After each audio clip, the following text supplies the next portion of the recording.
Essa questão que diz respeito ao ônus da prova, ela é muito interessante porque hoje a maior efetividade ou uma das maiores garantias que o consumidor tem é exatamente o que disponibiliza o artigo 6º do Código de Defesa do Consumidor, que diz o seguinte, que identificada a vulnerabilidade do consumidor, o ônus da prova pode ser invertido.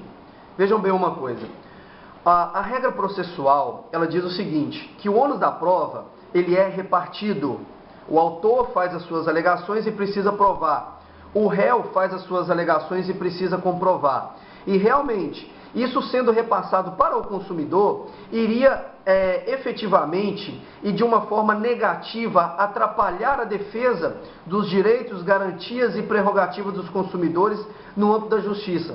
Por quê? O consumidor, na hora de fazer uma prova, ele teria grandes dificuldades, porque tudo fica na mão do fornecedor. Quando você faz uma compra, é ele que te dá a nota fiscal. Quando você paga uma conta, é ele que te dá o recibo. Quando você leva um produto com defeito para ser consertado, é ele também que fornece para você os dados. Então você, enquanto consumidor, ou os consumidores, eles precisam dessa garantia, porque o Código de Defesa do Consumidor diz o seguinte, que no direito do consumidor, quando há uma tutela jurisdicional, ou quando há busca por uma solução que está a cargo da justiça, o ônus da prova ele é invertido.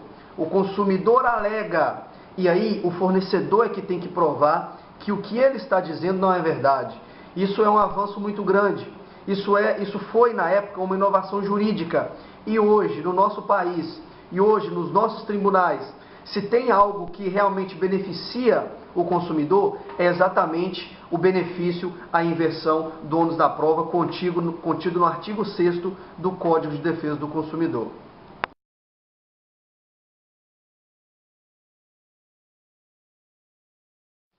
No primeiro momento, o que a gente diz, para aquelas pessoas que nos procuram enquanto advogado, para aquelas pessoas que estão questionando com relação aos seus direitos, a primeira coisa que eu falo é que sempre compensa você fazer o seu direito valer.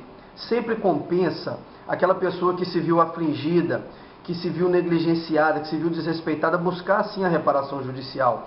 Mesmo em detrimento da morosidade, mesmo em detrimento dos gastos que terá, do tempo que terá que esperar, ainda é o melhor caminho. A efetividade jurisdicional do direito do consumidor. Inclusive, hoje nós temos no nosso país, na nossa cidade, na nossa região, no nosso estado, a questão do dano moral no direito do consumidor. São grandes as demandas, são grandes os problemas dos consumidores com negativações indevidas ou com manutenções de nome negativado de forma indevida, com envios de cartões de crédito em que a pessoa não requereu aquilo ao banco, e aí chega num determinado momento que ela vê o seu nome lançado no SPC e no Serasa, e é visto pela sociedade de uma forma negativa, como alguém que não paga suas contas, como um mal pagador. Então, diante de uma situação dessa, a nossa dica sempre é: faça valer o seu direito consumidor. A lei dispõe para você que você tem direito a receber uma indenização por conta disso.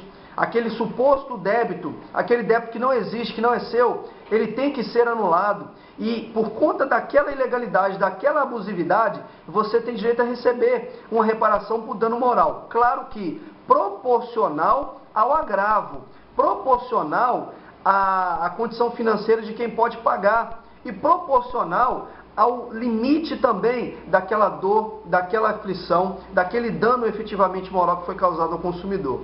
Então, a gente não pode simplesmente olhar para a morosidade da justiça, a gente não pode simplesmente ter medo de exercer o nosso direito. Então, neste momento aqui, fica a dica para você enquanto consumidor. Se você foi desrespeitado, se há uma ilegalidade, nesse caso específico, se você está com o seu nome negativado, se você recebeu uma cobrança indevida, procure um bom advogado, faça valer o seu direito, porque fazendo assim, o caráter pedagógico da indenização ou da norma, ele vai se fazer valer no nosso país e na nossa cidade, porque, de um lado, nós vamos efetivar o nosso direito e coibir aquelas empresas que desrespeitam, e de outro lado, aquela empresa ela vai sentir no bolso quando ela desrespeitar o direito do consumidor. Fato é que é um direito, e se é um direito, é justo que nós busquemos a justiça para pleitear e para exercer.